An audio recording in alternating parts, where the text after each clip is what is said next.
Bonjour et bienvenue pour un nouveau podcast. Le principe est de vous offrir quelques minutes culturelles sur les nombreux trésors de la porte océane du Limousin. Aujourd'hui, je vous propose d'écouter quelques traditions de Noël du Limousin.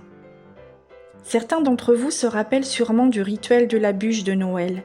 L'usage était de brûler une bûche la nuit de Noël que l'on coupait dans la journée du 24 décembre.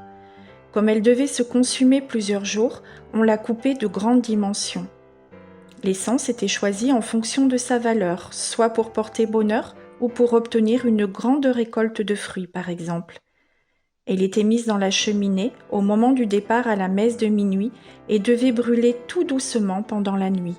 Ensuite, les cendres étaient récupérées et utilisées pour obtenir d'abondantes récoltes.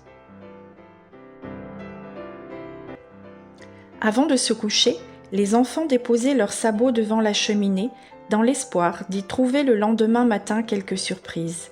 Les gâteries offertes étaient très ordinaires, quelques pralines et une pomme bien rouge, remplacée par la suite par une orange.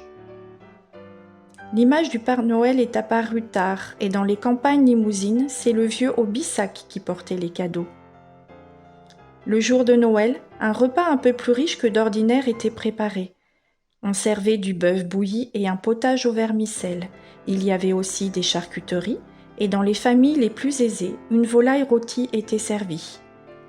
Puis la bûche en dessert est devenue une tradition. C'est une imitation de celle qui brûlait dans la cheminée. Toutefois, c'est seulement dans les années 50 que ce gâteau s'est popularisé sous la forme que nous lui connaissons aujourd'hui, un gâteau roulé.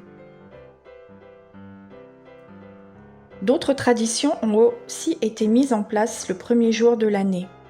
Toujours dans l'espoir d'obtenir abondance et santé, on pouvait rendre visite aux puits et aux fontaines pour leur donner les traînes. Cela consistait dans l'offrande d'un morceau de pain que l'on laissait tomber dans l'eau. Les traînes, accordées par la fontaine, étaient un seau d'eau que la maîtresse de maison puisait après avoir remis son offrande. Préservée de toute souillure, elle était ensuite donnée aux poules pour les faire pondre.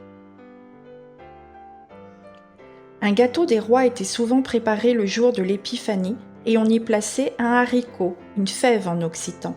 À la fin du repas, on tirait les rois.